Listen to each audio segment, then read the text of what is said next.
You know, it's funny how a man can own everything big house on the hill, bank account so heavy you never need to check the balance, a name that opens every door in town yet wake up one morning and realize he's got less than nothing, not even time. That was me, Michael Westbrook, or at least it was until the day I walked out of that cancer clinic, death sentence tucked in my coat like a cruel little secret, and let the December wind slap me awake, reminding me just how fragile it all really is. You ever have a moment where the whole world just shifts beneath your feet? Yeah, that happened. The city kept moving around Memphis, hustling to catch their trains, heads bowed against the cold, living in a world where missed meetings and wet socks are the worst of their troubles. Meanwhile, I stood there listening to a clock only I could hear counting down months, maybe weeks, and I remember thinking, what am I supposed to do with this just fade out quietly? I should have gotten in my car, let Jake drive me home like always, but something about the way that wind cut through me told me to keep walking, maybe for the first time in years. My shoes soaked through, suit ruined, didn't even matter. I drifted through the city, half ghost, until I saw a Thema woman and her little boy huddled together on a park bench, shivering so hard I could feel it in my own bones. The woman's coat was so thin it barely counted, and the kid thin, I'd learn later looked up at me with these huge green eyes that were old in a way a child's eyes shouldn't be. And right then, in the middle of all that hurt and cold, I swear to you I saw hope. Not desperation. Hope. That's the most dangerous thing in the world, you know? Because once someone lets you see their hope, you can't pretend you didn't notice. I almost walked on by. I wasn't a hero. I was a dying man. But I stopped. I knelt down, trying not to scare them, my voice shaky. Hey there, it's freezing out. You two okay? The woman Olivia flinched, holding her boy tighter, and her voice was so worn out.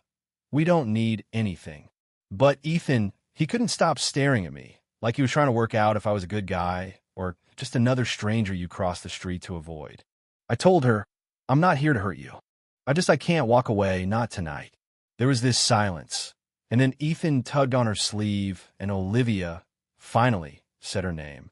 You could see every wall she'd ever built, every reason not to trust anybody, flicker in her eyes.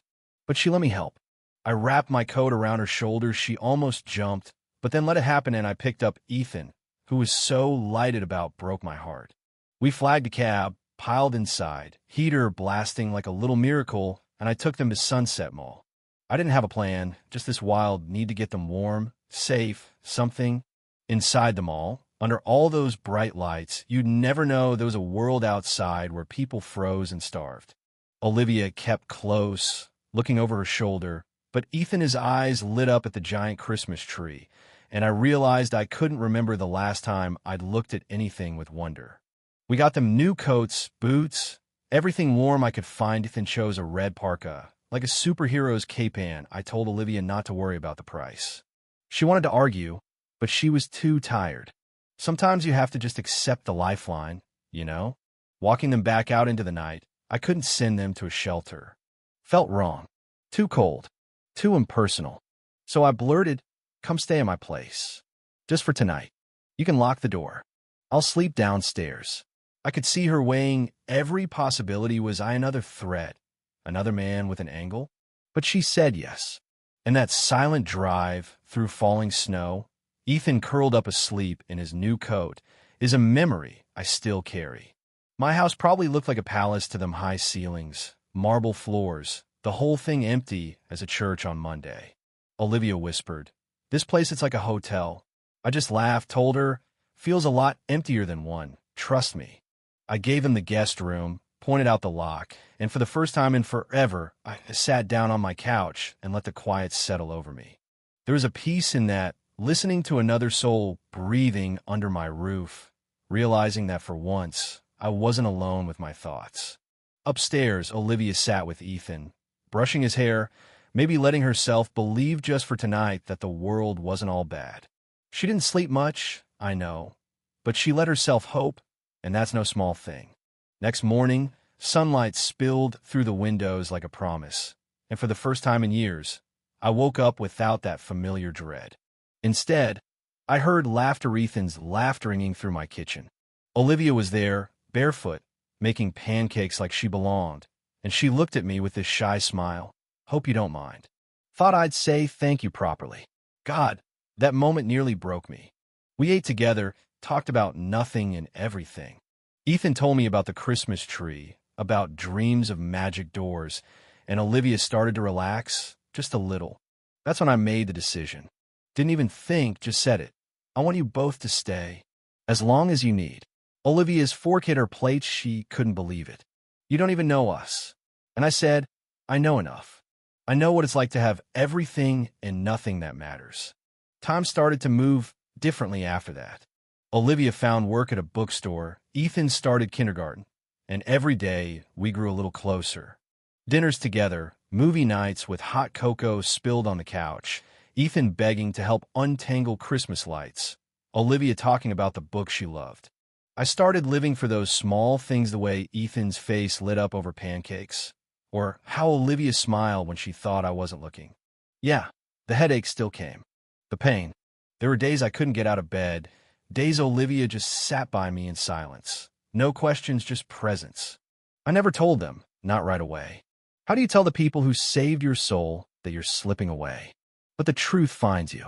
On a night just like the one we met, with snow falling and Ethan asleep, I told Olivia everything: the cancer, the prognosis.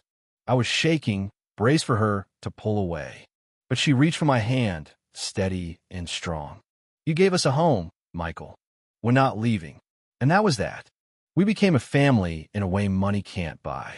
The house filled up with laughter, with mess, with real life. The last winter, as my strength faded, I wasn't afraid. I did everything and nothing, and in the end, what mattered was that I'd loved and been loved truly. When my time came, Olivia held my hand, Ethan asleep beside me, and for the first time, my heart was full. Full in a way no bank account or success ever gave me. You ever wonder if one small choice one night you don't walk awake and change everything? Because it can. It did for me. Now, I gotta ask, if you were in my shoes, would you have stopped for Olivia and Ethan, or kept walking? Do you think a single act of kindness can change a life? Tell me in the comments below. Let's talk about what really matters. And if this story touched you, share it with someone who could use a little hope. Because sometimes all it takes is one person to see you, and everything changes.